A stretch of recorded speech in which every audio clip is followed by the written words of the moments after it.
Hello. Assalamu alaikum. Jianu Pakhera Galeni Hama Chunashume Washmale Ohio Gonzaimus Guten Morgen Privet and high hugs and hellos to everybody who's tuned into PTV World and PTV Global at the same time and watching World this morning. Alongside Shazad and Ma. Hello Ma, how are you? I'm very good today, Shazad. Hello back to you as well. Assalamu alaikum. Hello back to you too. But you see, very good. Well done. But today, Shazad, we have a very important show. It is. Every day I say this, but every day we've been having very important shows lately. But today is actually a very vital day in everyone's calendar and something that everyone should be aware of. And I think the entire globe is probably working on it, and everybody wants this eradication to actually take place. And you know, all of these things should be eliminated from every society. It may be a taboo or a stigma, but we probably need to talk about it. Exactly. So today is actually the International Day for the Elimination of Violence Against Women, and there are a lot of campaigns that are kicking off today, and we will be highlighting those, especially what's going on within Pakistan. So you can probably see these white ribbons on our chest probably, and you know the only reason why we're wearing these white ribbons is that from today onwards there's this white ribbon campaign which is going to kick off. What is this campaign all about? And it's going to go on for 16 days, and then it's like real-time activism against violence as well. We've got the panelists over here, we've got people who are representing white ribbon, and then we have got somebody very special who belongs to the film and the TV industry. He's a very big name, but he's endorsed for it just because of the fact that he thinks that men should actually step forward for that reason too. Exactly. So today is the start of the 16 days of activism, and we have been joined by some wonderful guests to talk about what's happening over the next 16 days and the situation within Pakistan.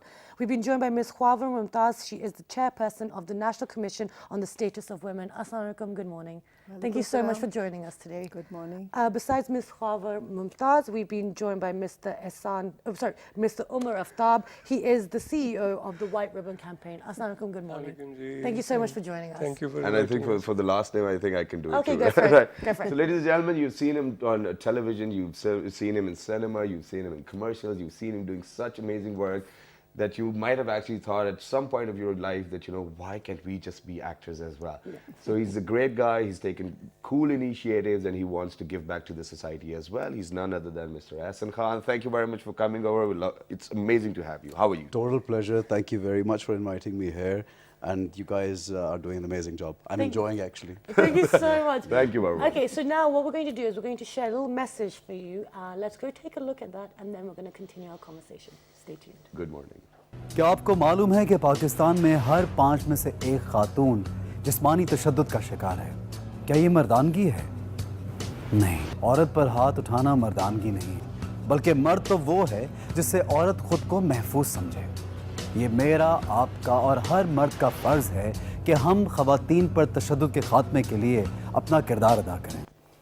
All right, ladies and gentlemen, so that was a small message. It may be in Urdu, and it was in fact, but you can see the subtitles there. But the only reason why the message was in Urdu was because we want to hit the masses. And that's where the real problem lies as well. But now let's talk about the campaign. What is this activism all about? Obviously, it is about violence and against violence as well. But what type of violence? I mean, is it really there in the society? I think let's talk about it first. Great. So, Ms. Khawar, we'll start with you. How long have people been working on this issue of violence against women in Pakistan? See, violence against women occurs, and we all know about it. But it came out in the open more because of campaigns, and the campaigns were started by women's organizations and activists. In the last 30 years, really, they have 25 to 30 years, they've become an issue which is spoken about publicly. It was under the carpet for a long time. Nobody admitted. There were people who said violence never exists in Pakistan, domestic violence not at all.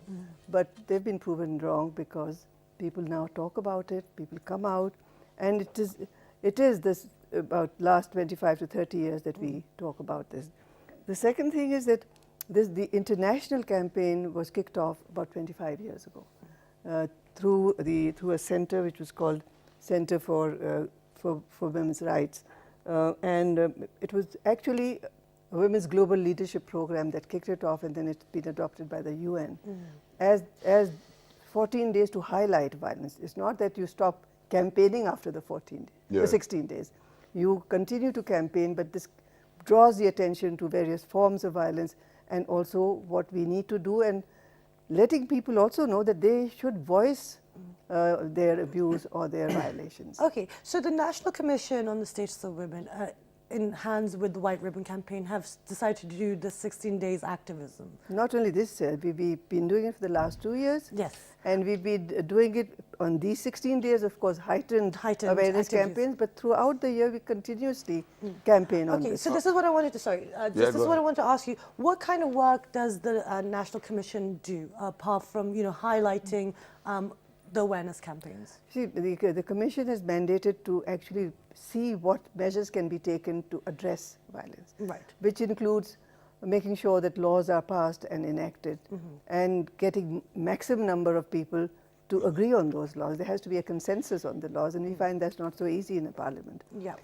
The other thing is to make sure that the mechanisms to implement the laws are in place. So there's a monitoring aspect of it. We also receive complaints that we can then refer to various agencies who are responsible for responding to those. And along with that, do these massive campaigns, create baseline data to be able to monitor what is happening. Is there progress taking place at all or not? Whether these laws we make, are they having an impact or not? That is our responsibility. Okay, excellent. Okay, we will definitely talk about those laws as well, but I'll move on to Mr. Omer Aftab. Since you're a sailor of two boats altogether, I think it might be a tough journey. So first of all, it was pink ribbon. Now, I just got to know that it's white ribbon too. I mean, you're doing a great job, no doubt.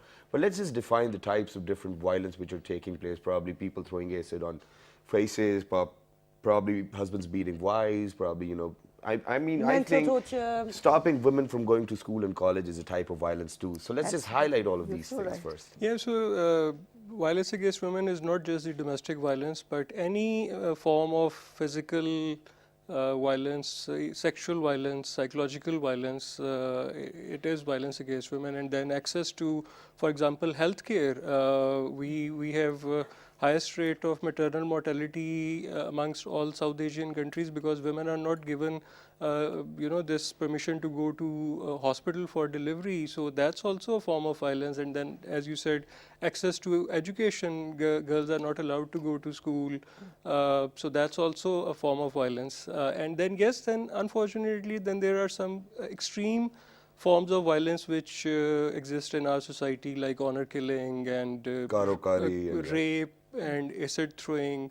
So that makes this whole situation more complex. So we'll definitely come back to the figures of it as well. But moving on to you now, since you've endorsed the campaign, right? You are the face. But I know that it's going to be a bit offensive for me to ask that, I've seen few of your drama serials where, you're the one who's actually subjecting women to violence as well. So how does it come to your mind that, okay, I'm probably going to stand against it in my real life?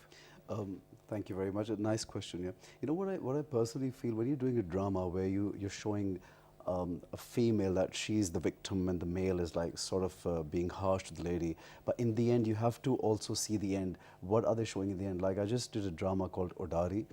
So there was this guy who was a child molester and he was like everywhere and he was sort of a great guy.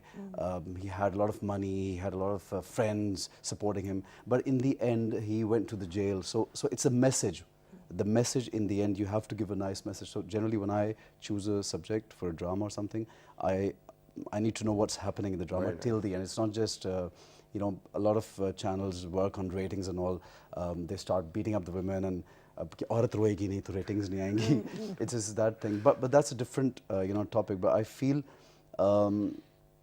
actually blessed that I'm endorsing this thing because it's very important. It's about time that we as men have to come out and talk to other men as well, and we have to treat women in a much better way.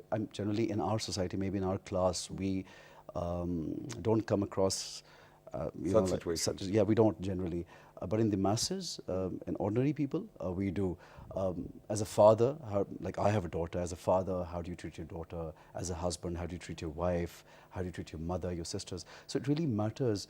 And when I feel when a celebrity sort of says something on television which makes sense, or anywhere which makes sense, so it does affect people. Exactly. So that's one reason that I'm here, and I would like to thank Omer Saab that he chose me for this campaign. It's really important. Yesterday I just put up a pledge and a picture on Facebook and everywhere on social media. So it was very well received. So it really, I feel it really affects. Right. Yeah. And we will be talking about that pledge. We do have it here as well, and we will hopefully be part of that as well. Would you mind if you can share this with me as well? I will share it with you in a moment, but not right now. But I'd like to ask Mr. Omer, how did you pick? How did you pick him as the face of this campaign? Why do you think it was important to get a celebrity endorsement? That's a very difficult question. And he's sitting right next to you, so you have to be nice. Because recently he worked for a social cause, and so we thought that he's like sensitized to social cause, and when we talked to him, we found out that he himself is like the idea and endorse personally as well, because it's very important that at times people in public endorse things differently, but otherwise they have very different ideas. And the other thing that our experience is that this issue of gender inequality is beyond class, because I have come across men highly educated, PhDs from US, and when you talk with them on gender equality and rights of women, they surprise you. So it's a very complex situation. We actually just had this conversation a few days ago about how it's actually educated when women on education, once they get married, they stop prevented from working. They're subjected to violence. I'm sorry, it's just about mindset. It's about your training, your mindset.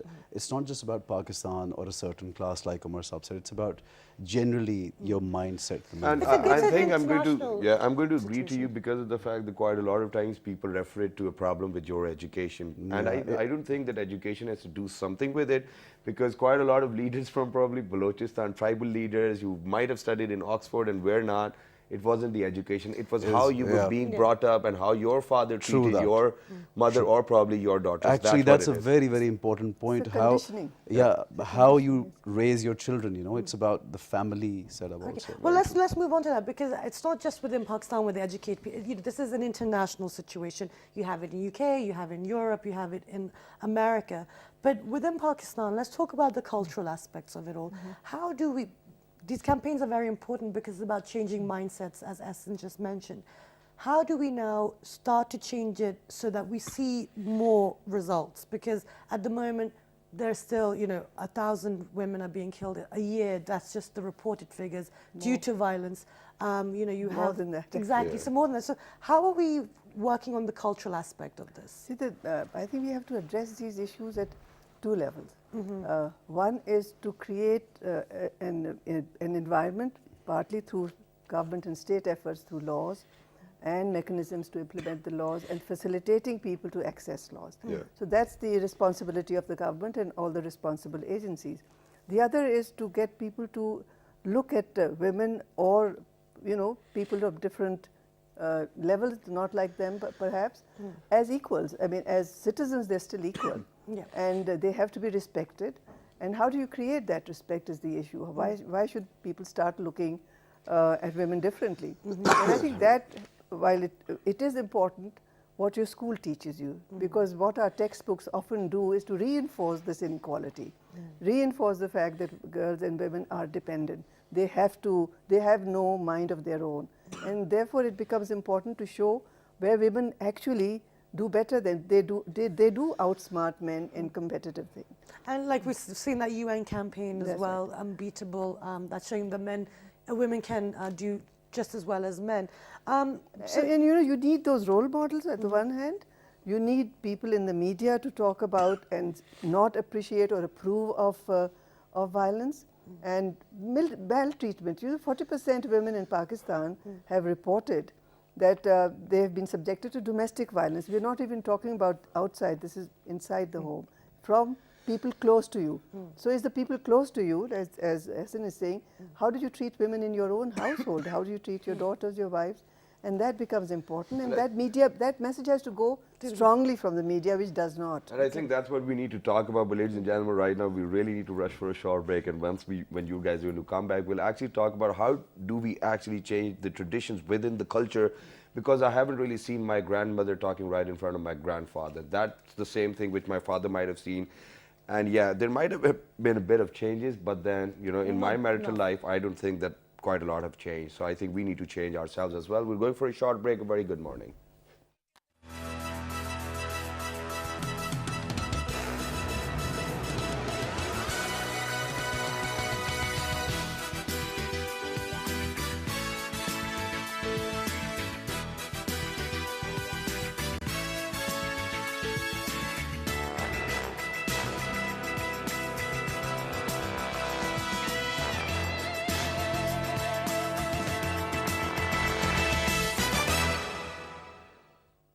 Welcome back, everyone, and we're discussing today on violence against women, elimination of violence against women, and today's the 16 days activism has started. So I wanted to ask Ahsan, we're talking about the cultural change that needs to come about, and you mentioned the importance of the men within the society to bring about the change.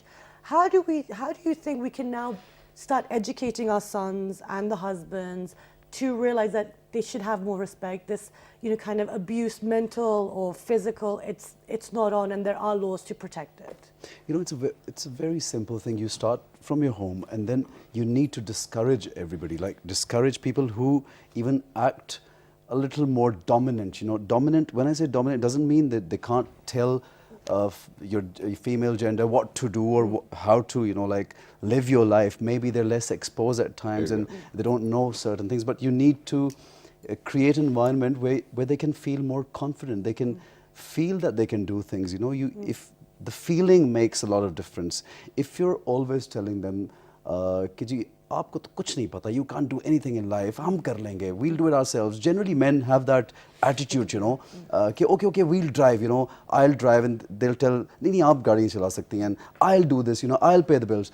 So you have to create the environment. You have to give confidence. That's the basic thing. And if you start doing that, trust me, I personally, like my wife, she was the first one, by the way, to post this, thing, and she was very happy. Now you're endorsing this, and remember, whenever you're being unfair, I'm going to tell you you're endorsing this. So I said, okay, that's another problem. But having said that, I would just say it's the environment you create in your homes. Basically, you have to start appreciating women. You have to start thinking about them, basically. It's your thoughts, basically, which make a difference. Okay. All right, so then that means that when we talk about this environment, obviously we have to provide them that conducive environment. But that, even if we provide them that conducive environment, without empowerment, it won't work then. So it's going to come down maybe to gradually it would. Gradually it will. it would. You all of a sudden in a house where there's a setup, like you said, your grandmother never. Even in our houses, in KB Ghar mein, har jagah aise That's how it was. But that doesn't mean that the woman is suppressed or koi sanctions hai un pe. That doesn't mean she can be a little maybe docile, she can be submissive nature-wise, but that doesn't mean you're trying to overpower her. There's a difference in that. Yeah, there's a difference in that. That's the control aspect. The other thing is to recognize a woman should not feel afraid of giving voice to her own thoughts or her ideas. Exactly. And I think when we talk about violence, we have to also talk about the fear of violence. You're too scared. You may say something that will invoke violence or anger. So, people tend to hold back. But if you have a point of view, to be able to say what you want to say, your aspirations even, whether they're achievable or not, you can still aspire for, have wishes, to do good. Okay, so in regards to eliminate this fear aspect of that women face, there are laws in place. Now, in regards to different laws, we've seen this year that different bills have been passed.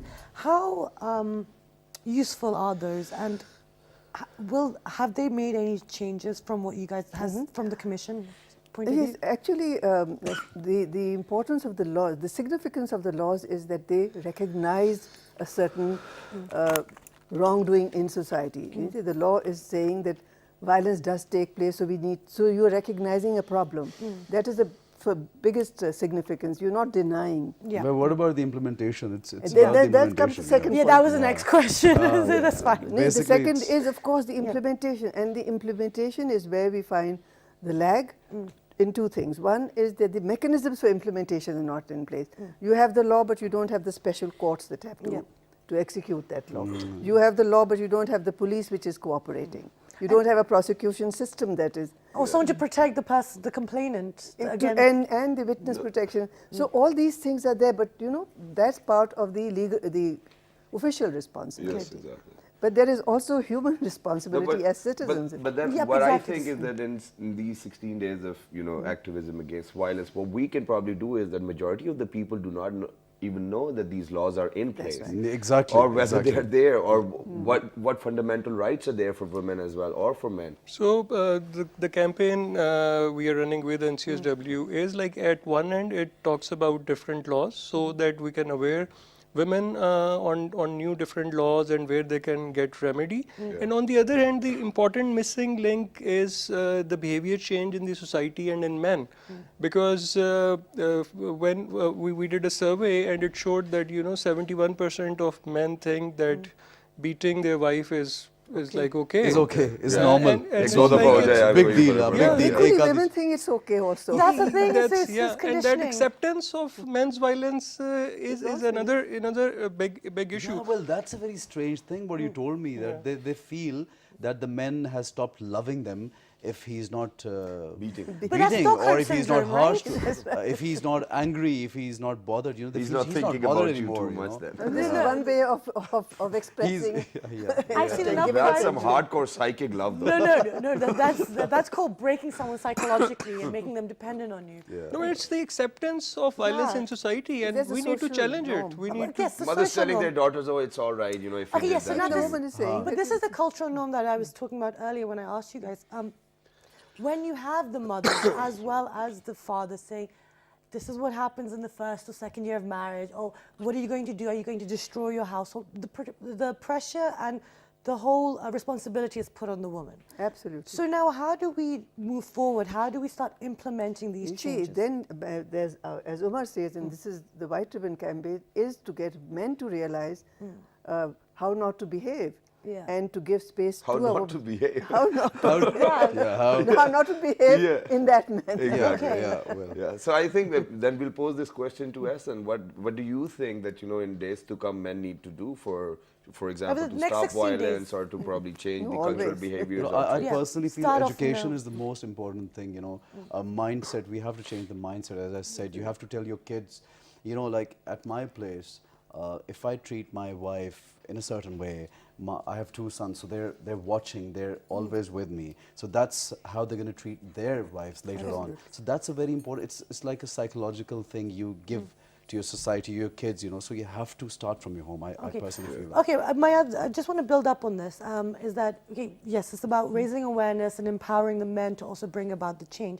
But even the men that want to change or do kind of have that slight niggling thing that this probably isn't right, the rest of society then will judge them. Especially, we're talking about the majority now, so let's talk about the rural communities, where if you're shown maybe to give more equality or preference to the females, the rest of, the ego comes into it. But- oh, what are you doing? You're letting No, your but women I think run you're wild. talking about how do we value women and how can the value of women's work can be acknowledged. Because I think that's what's happened. You're not valuing a woman, and therefore you're trying to tell her what she can do, and if you try and value her, the social pressures, the peer pressures are that this is something odd. But there have to be people. Those are the champions we need. Yeah. Okay. Champions to break the norms. Okay. Champions to establish new ways of doing. Unless we have young people doing that, unless we have celebrities doing that, I don't think the impact will be as strong. That is a brilliant idea, but once again, I mean, Break. no, we do not. Oh, need no, a no break? but, Oh, that's But he's got water now, it's fine. we might get a break in between of it just because of the fact that the question I thought of, and that is that okay, I know that it's a good idea to have men working for this cause and to eliminate violence, but why do you think women actually expect that by the end of the day it still needs to be men who should be doing that? You see, women will, they have a fear if they try and break the norms, they may be on the receiving end. But we are talking about breaking barriers now, right? But they can break barriers and then also get victimized. Look at Kandil Baloch. Exactly. So there are barriers that women can break, but there are greater barriers that men have to break also. And it's very, very important for men to do such things because, the other men, if there's a joint family system and I, just for example, I'm treating my wife badly and my brother is treating my wife in a better way. So if I look at my brother and his wife, they have a very nice, happy life, and I'm like being bad to my wife. So I'll sort of learn from my brother, you know. So it's if one person is doing good in the society, he will definitely, you know, make a change. The other person would try and follow him in a certain way, maybe. Yeah. And No, also- that's right. and You know, also I think- and yeah, you know, it please. comes naturally to you. कि अगर ये कर रहा है यार और ये इतना cool है, इतना अच्छा हो रहा है इनका system सही है, why shouldn't I do that? Makes you think. It makes you think. No, but that's not how it works in our industry, though. I mean, You think so? you'll have to agree. It's like to if it. you're riding a nice car, I would think I want a nice car too. Yeah, probably. You know, it's but natural. you know what happens in our industry is that we promote all of those things which get you ratings. Indeed, we need to be honest about it. And whatever it is, it may be violence, it may be driving a nice car, it may be any other example. But if one guy is getting this much reach for doing something which is very nasty, probably, you know, we create examples no, and that's, people are that's following showing them. on TV, not in your personal life. It's the personal life that has But a then greater this is impact. what is Well, affecting people's yeah, life. well, TV does also matter, but I still feel that we're doing a lot of good stuff as well on Alhamdulillah. television. So it has to, you know, you have to choose, Balance you it have out. to pick. Not necessarily you have to look at the negative Exactly, stuff. You and have that's to where pick- education is important. Yeah, very important. That you have the ability to pick and Yeah, choose in so- between the negatives and positives Definitely. of your yeah, life. but criteria, you should have It this certain. matters. Yeah. I truly agree to that. But now coming on to you, Mr. Omer Aftab, you know, we have seen you heading the Pink Ribbon campaign. I've seen you all over television as well, letting people know about breast cancer as well, which was a taboo then. Now, how many times do you think that you have actually faced barriers when you have been talking to women out there, and then their husbands have shown up probably, and oh, what are you guys doing? Because if you go into interior Punjab or southern Punjab or probably Sindh or KPK or Gilgit-Baltistan, you will find places where men do not even want their women to probably interact with all of those women who are there to consult for this sole reason. So when we started the White Ribbon campaign, it was quite a challenge, because when we started talking to men that, you know, it's your responsibility to end violence against women, and men would always say that no, it's a women's issue, go and talk to women. So we had to tell them that, you know, we need to engage the perpetrator, not the victim, and that's the patriarchal mindset of Pakistani society. And yes, till today, working in communities on women issues, women rights is very challenging. It's seen as kind of a Western agenda. I don't know how, because if we are going and telling people to, you know, have good treatment with their wives or daughters, so how it's a Western? That's not Western. That's actually very Islamic and very Pakistani also. Yeah, so but unfortunately, generally in our communities, whenever we go and we talk about women rights, the first thing we get is that you are working on a I Western mean, agenda. imagine you live in a country where they think that polio drops are a Western agenda too. So we'll get back to that. But ladies and gentlemen, That's we need about to- the mindset again. Exactly. Mindset, yeah. But right now, ladies and gentlemen, we need to go for a short break. Don't go anywhere. The conversation is getting intense, and I might come up with some more offensive questions as well, but they're handling I will it well. listen. White Ribbon campaign it is, and we have to join hands to actually stop violence against women. Let's take a break.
Welcome back, everyone. And today we are discussing the elimination of violence against women. The 16 days activism has started today and it will be ending on the 10th of December. So before the break, we discussed the social implications. We talked about the different laws in place, and we talked about the importance of both men and women raising their voices to highlight this issue. But I'd like to bring Ms. Omer back into the conversation. What other campaigns over the next 16 days will you guys be doing? So one is that we have launched a social media campaign starting with Ahsan, and then it's a pledge campaign. We are asking people, that this is. So it's like a promise, real-time promise that you're not going to do it, and then you are going to stand against violence as well. It's for women to sign. And then also nominate your friends. And you nominate 3 people. So you take a picture, put it on Facebook or whatever social media you have, and then you nominate 3 people. Yeah. Okay, great. 1 million signature campaign. It says never to commit, never to excuse, and never to remain silent about violence against women. And then you nominate it, and the other next 3 people will have to do it, even if they feel like it or not. But since they're nominated, you will They have to, yes. They have to. And they have to nominate 3 more people. Yeah, and abide by it. Yeah. I think I've seen a film like this as well, where you know, probably just nominate 3 more people, and then the clan grows bigger and bigger and bigger. But since the film is not from our country, so I'm not going to mention more. Okay, So other than this, we will be running on ground campaigns, going in communities, and White Ribbon, as you know, we address men and boys. So we also run this campaign in schools and colleges, because we think that educating young boys from very early age is very important to have right ideas about women's rights and gender equality. And then we do lots of engagement with men on ground to again talk about the misconceptions of patriarchy and our harmful traditional practices and misconceptions about religion, because again at times in our society religion is misused, misinterpreted for all such bad things. So that's one important thing we really need to talk about it in our societies. And so it's like engaging more and more men, and at times we have to engage with them in terms of counseling them, because we've seen that those men who are brought up in such conditions, then they also end up doing violence. And there is a study which shows that even domestic violence is linked with crime, because those kids who grow up in those families which have domestic violence, so they are more tuned toward violence, and then eventually the violence in our society, it starts from home and it like spread in the society. And also, sir, sorry, I'm cutting you off. It's not only the men who need to teach their kids; it's also the mother who needs to, because like you have to give the right kind of education, the right kind of upbringing, so they can be less criminals in the society. That's very important. Exactly. The mindset of the female gender also needs. So let's pick up on this. Earlier you mentioned about the consensus of violence as well. That's another massive problem, not just the cultural and the legal and whatever official level, but the definition of violence and the consensus of it. How can the National Commission on the Status of Women, how are you guys tackling this? Because before you answer, because whenever I've seen that husbands and wives, they're fighting, for example, because majority of the times they are the ones who are fighting, right? So what happens is that even if the argument is so bigger that even the neighbor has to call the police or something else, they like that, ghar ka masla hai yaar. It's their own household problem, so we cannot do anything about it. Is that how the situation is? That is the situation. That's why the need for a domestic violence bill, law. Yeah. And there've been laws in three provinces related to it. But again, the big issue, there was a lot of resistance to the law that was enacted in Punjab, and from the religious political parties and religious lobby. They said, you can't punish a man for Punching his wife. For punching his wife, yes.